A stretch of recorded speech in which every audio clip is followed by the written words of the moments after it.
Have you ever really looked at your social security card? It's this small, unassuming piece of paper, but it's one of the most important documents you'll ever own. It holds the key to your job, your retirement, and so much more. But have you ever wondered where this little card came from? How did it become such a central part of American life? Well, the story is way more fascinating than you might think. It's a tale of economic crisis, political battles, and a surprisingly simple idea that changed everything. To understand the birth of the Social Security card, we have to go back in time, all the way to the 1930s. America was in the grip of the Great Depression. The stock market had crashed in 1929, and the country was reeling. Millions of people lost their jobs, their savings, their homes. Imagine, one day you have a steady job and a future, and the next, it's all gone. For elderly Americans, the situation was especially dire.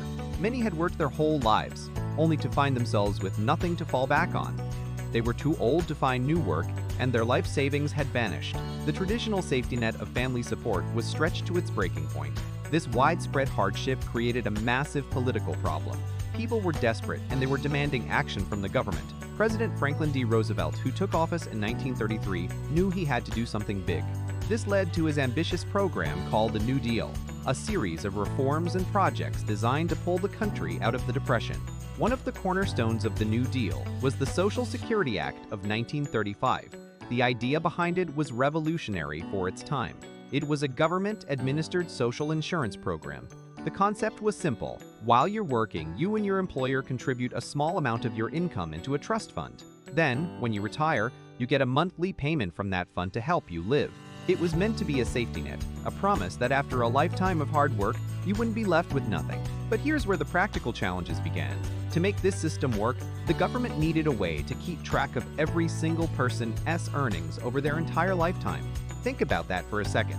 We're talking about millions and millions of people working different jobs in different states over decades. How on earth could you manage that data, especially back in the 1930s, long before computers and digital databases?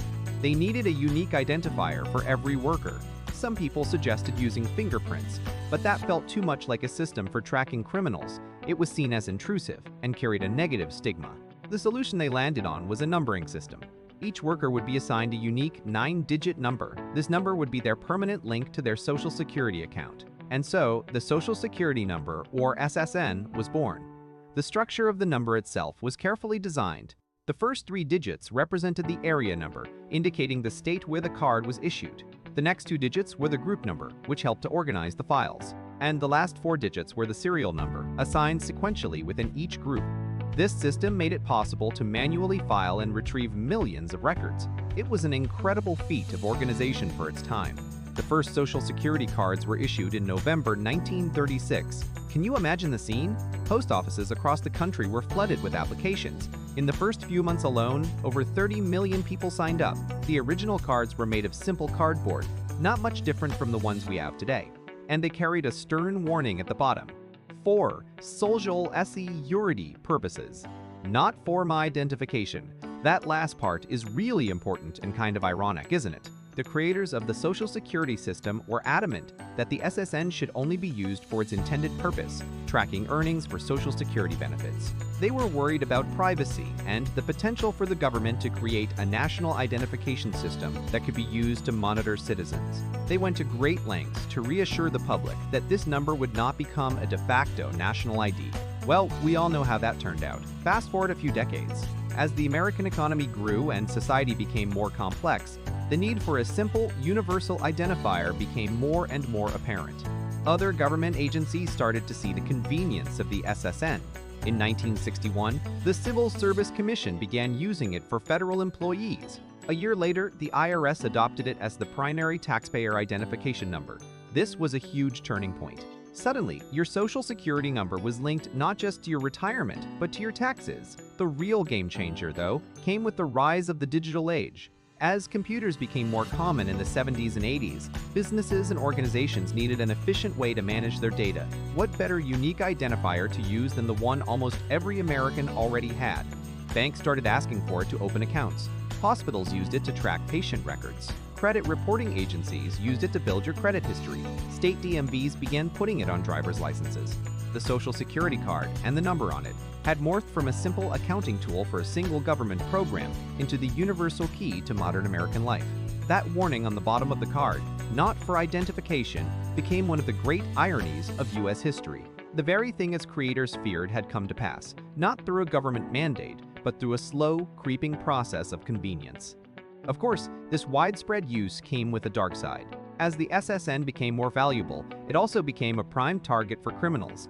The rise of identity theft is a direct consequence of the SSN's evolution. Once a thief gets your number, they can potentially open credit cards in your name, file fraudulent tax returns, or even get medical care on your dime. It's a nightmare scenario that millions of Americans have faced. In response to these threats, the design and security of the Social Security card have seen some changes over the years. In 1946, they changed the design to be more durable. In the 1980s, they started printing them on banknote paper with security features to prevent counterfeiting. They also stopped putting the SSN directly on driver's licenses and other documents to reduce the risk of casual theft. And the area numbers are no longer tied to the state of issuance. Since 2011, the Social Security Administration has randomized the assignment of new numbers to further enhance security. But the fundamental vulnerability remains. It's a single number that unlocks your entire financial and personal identity. Today, we're told to guard our Social Security number like it's a state secret. Don't carry your card in your wallet. Shred documents that have your number on them. Be wary of anyone asking for it. It's a stark contrast to the early days when people freely gave out their numbers for job applications. So, the next time you see that little card, take a moment to appreciate its incredible journey. It started as a simple solution to a massive bookkeeping problem during the Great Depression. It was born from a desire to provide dignity and security to working people in their old age. Along the way, it unintentionally became the backbone of our digital identity, for better and for worse. It's a testament to how a simple idea can evolve in ways its creators never imagined, shaping the very fabric of our society. It's more than just a number, it's a piece of history that you carry with you every day. Thanks so much for watching. If you found this story as interesting as I did, be sure to hit that like button and subscribe for more deep dives into the hidden histories all around us. See you next time!